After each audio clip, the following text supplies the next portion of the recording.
હંસી છે, હંસની હતી છતાં તમારા તરફ ન્યાય આપ્યો છે. શું કામ? કે મારા મરેલા માતા પિતા છે જોવા માટે.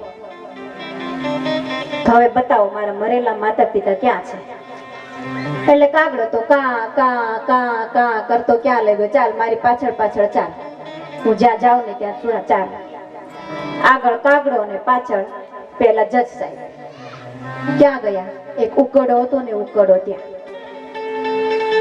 અને ઉકડામાં પેલું છાણ હોય ગોબર, એને ચાંચ વડે, કાગડાને તો કોઈ એમાં દુર્ગંધ આવે નહીં,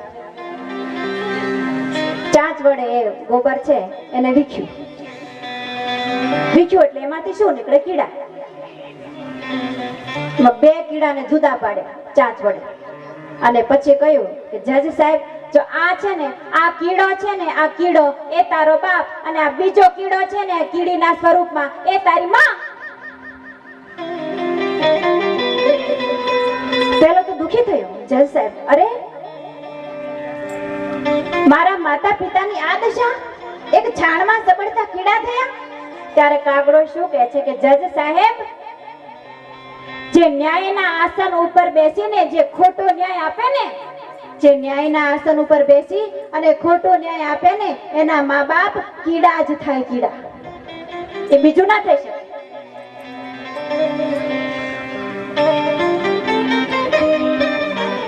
તો માતા પિતાની સંપત્તિનો વારસો એના સંતાનોને મળે, એમ સંતાનોનો જે સત્કાર્યોનો વારસો હોય છે ને, એના માતા પિતાને. એટલે સંતાનોને સારા સંસ્કાર આપજો, જો કીડા ન થવું હોય તો.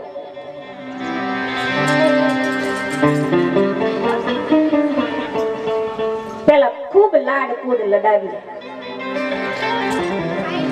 કવિવર રવિન્દ્રનાથ ટાગોર કહે છે, મેં એના પેલામાંથી વાંચેલું છે.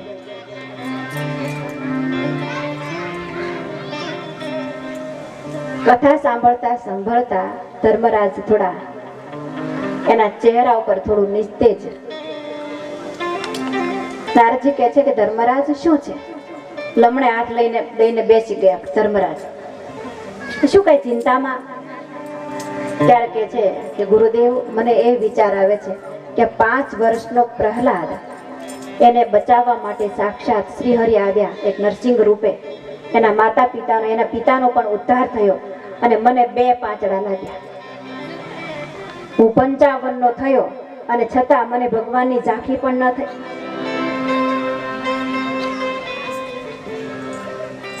ત્યારે નારદજી કહે છે કે ભગવાન સાક્ષાત તારા યજ્ઞમાં બિરાજમાન છે, પણ તને આંખ હોય તો થાય ને.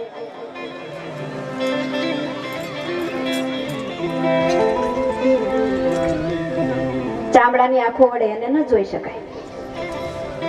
સાક્ષાત શ્રીહરિ રાજસુ યજ્ઞમાં ભગવાન દ્વારકાધીશ બિરાજમાન છે, પણ એને તો એમ થાય છે કે આ તો મારા મામાનો દીકરો છે.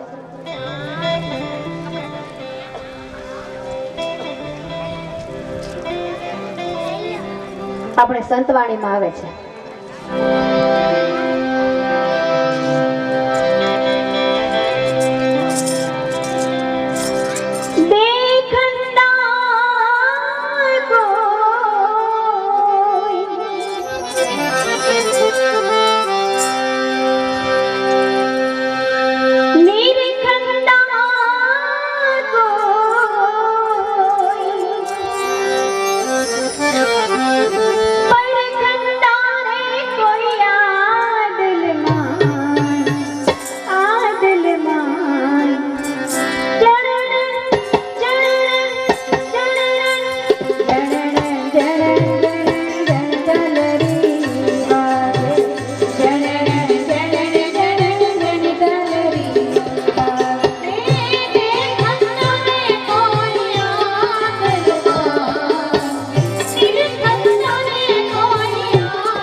આપણે કોઈ મંદિરમાં જઈએ, એ પ્રગટનાથ મંદિરમાં જાય, અથવા તો કુળદેવી માતાના મંદિરે જઈએ,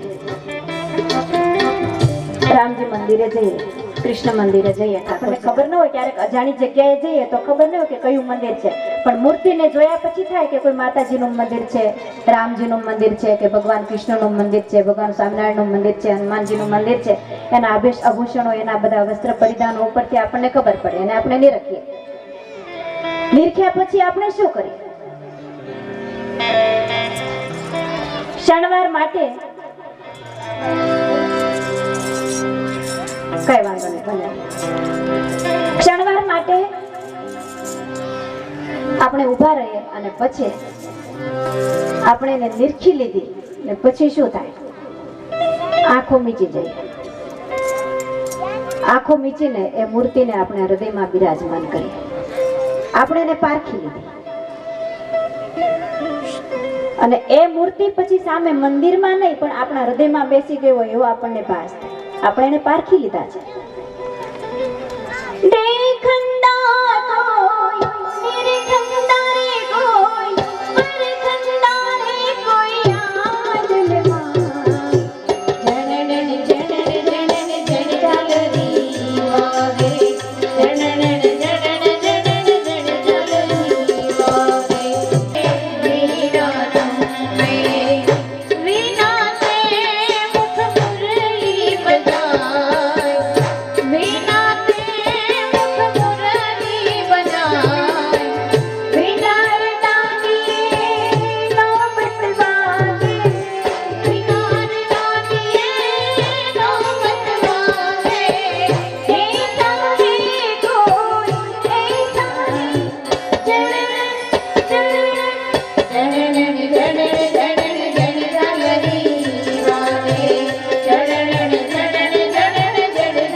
પછી અંદરથી અનાહદ નાદ સંભળાવા લાગે. ક્યારેક ક્યારેક બંસીનો નાદ સંભળાય, ક્યારેક ક્યારેક ધીમી ધીમી કરતાલનો નાદ સંભળાય, ક્યારેક ક્યારેક નોબતોનો અવાજ આવે, ક્યારેક શંખનાદ થાય. આ બધો એક સાધનાનો પ્રકાર. જો કે અહીં બહુ નહીં, એ તો એ સાધકો ત્યાં પહોંચ્યા હોય એને અનુભવ થયો હોય, અનુભૂતિનો વિષય છે. એ પછી બહારના સંગીતની ત્યાં જરૂર ન પડે, પણ એ જ્યારે ચર્મચક્ષુથી જોતા હોય ને ત્યાં સુધી આ બધું ના મળે. પણ જ્યારે આંતરચક્ષુથી જોવા લાગે ને, જ્યારે સમાધિસ્થ થાય એટલે આ બધું અંદરથી થવા લાગે. તો પ્રહલાદ ચરિત્રની કથા ભાગવતકાર કહે છે કે જે પ્રેમથી સાંભળશે, વર્ણવશે, એને વૈકુંઠ લોક પ્રાપ્ત થશે અને ગતિ થશે. અહીં ભાગવતકાર સપ્તમ સ્કંદને વિરામ આપે છે અને આપણી કથાને પણ અહીં વિરામ આપીશું. બપોર પછીની કથામાં વામન ચરિત્ર, રામચરિત્ર અને ભગવાન કૃષ્ણના જન્મ સુધી પહોંચવાનું છે. તો સૌ આપણી સાથે મળીને કથાનું ગાન પાન કરીશું. અત્યારે વિરામ. હરે કૃષ્ણ હરે રામ રાધે ગોવિંદા, હરે કૃષ્ણ હરે રામ રાધે ગોવિંદા, હરે કૃષ્ણ હરે રામ રાધે ગોવિંદા, હરે કૃષ્ણ હરે રામ રાધે ગોવિંદા, રાધે ગોવિંદ ભજો રાધે ગોવિંદા, રાધે ગોવિંદ ભજો રાધે ગોવિંદા, રાધે ગોવિંદ ભજો રાધે ગોવિંદા, રાધે ગોવિંદ ભજો રાધે ગોવિંદા, હરે કૃષ્ણ હરે રામ રાધે ગોવિંદા, હરે કૃષ્ણ હરે રામ રાધે ગોવિંદા, હરે કૃષ્ણ હરે રામ રાધે ગોવિંદા, હરે કૃષ્ણ હરે રામ રાધે ગોવિંદા, રાધે ગોવિંદા, રાધે ગોવિંદા, રાધે ગોવિંદા.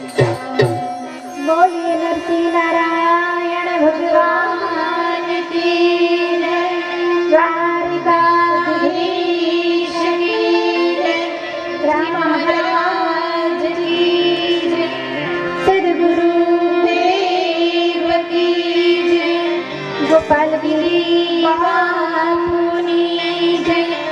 ઓમ નમઃ પાર્વતી નમઃ. શકીએ. તો હું બાપુના પરિવારના દરેક સભ્યોને નમ્ર નિવેદન કરું છું કે આપ અમારું નાનકડું સન્માન સ્વીકારવાને આગળ આવશો. પણ એના જીવનના જ્ઞાનનું ભાથું એટલું ભરપૂર હતું કે આપણે જે મહાદેવને માત્ર મંદિર સ્વરૂપ આપ્યું, એણે અહર્નિશ એને સાચવા, એની પૂજા ને અર્ચના કરી છે. જેમને 2 સંતાનો છે, સુખ પરી જેઓ 9 ધોરણ સુધી ભણ્યા હતા. આપણા આ મંદિરના પૂજારી જેમણે દીર્ઘકાળ સુધી મહાદેવની અર્ચના આરાધના કરી છે, એવા આ બાપુના પરિવારને આપણે સત્કારવા જઈ રહ્યા છીએ. ત્યારે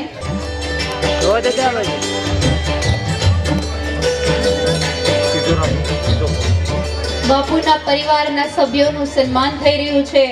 ત્યારે તને કોઈ પથ્થર કદી વાગતો નથી. જેના તનમાં જો ભક્તિ હોય એને આ જગતનો કોઈ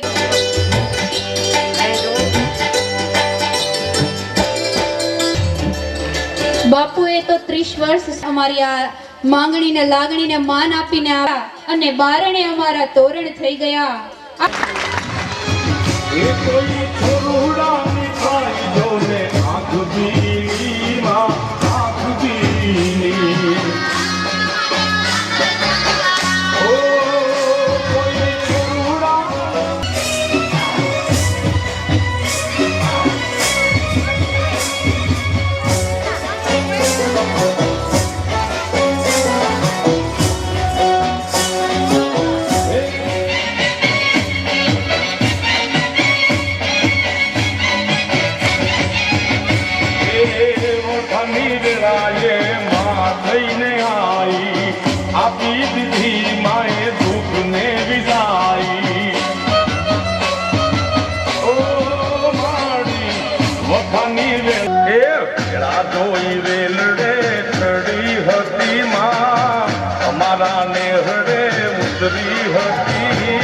કોઈ ન તું ત્યારે મારી મોગલ હતી માં.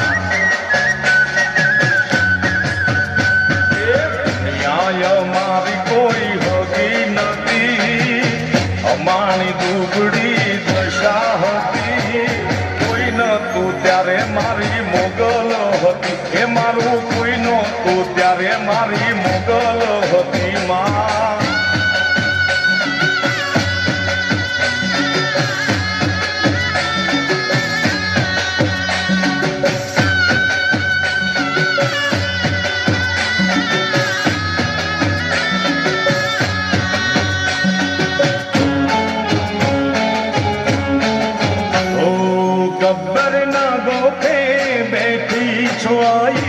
જગજનની દેવી અંબિકા, મહિષાસુર મર્દિની ચંડ મુંડ મારણી કુટીલ બેઠી.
वंशी विभूषितकरा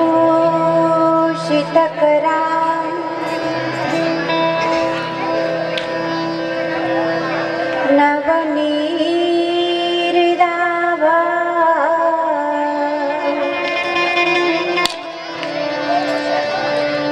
पीताम्बरा अरुणबिम्बफला तरोष्टा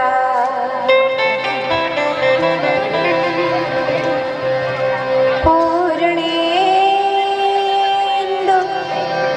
सुन्दरमुखार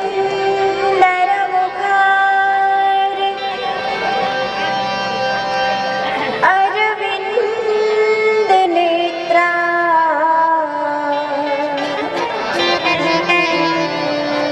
कृष्णात् परं किमपि तत्त्वमहं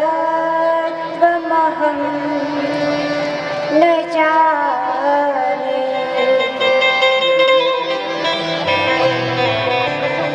कृष्णात् त्वदीय पदपङ्कजपञ्जरान्ते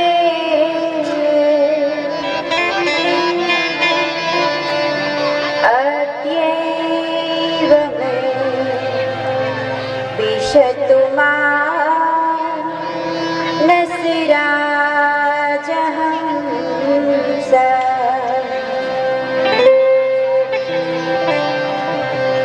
प्राण प्रयाण समये कफवात पित्ते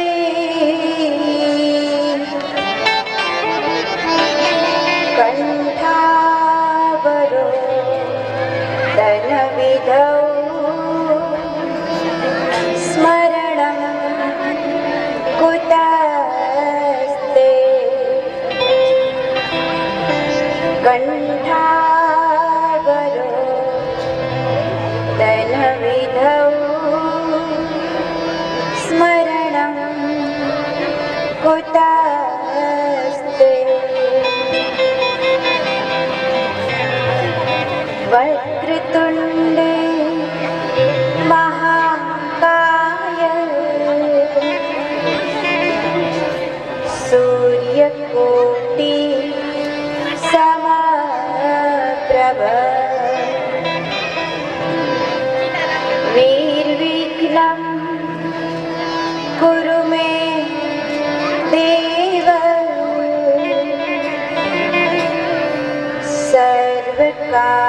सर्वकार्येषु सर्वदा। सच्चिदानन्दरूपाय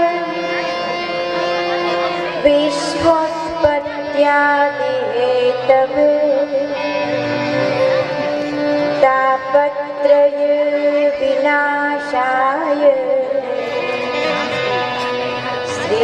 श्रीकृष्णाय वयं नुमः। सरस्वती सदा धारा सर्वमङ्गल कारिणी सामगा प्रिया सूक्ष्मं सावित्री श्याम संभवा अखण्डमण्डिलाकारं व्याप्तं येन चराचरं तत्पदं दर्शितं येन तस्मै श्री गुरवै नमः। तस्मै श्री गुरवै नमः। बोली द्वारिकाधीश की जय। श्री रामचंद्र भगवान की जय। प्रगटनाथ महादेव की जय। ब्रह्मणी मात की जय। खुड़िया देव की जय। गोपाल बापू की जय। नंद नंदन सुंदरम अशरण शरण भवभयहरण आनंद घन राधावरम श्री कृष्ण चंद्र कृपालु भजमन नंदन सुंदरम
श्री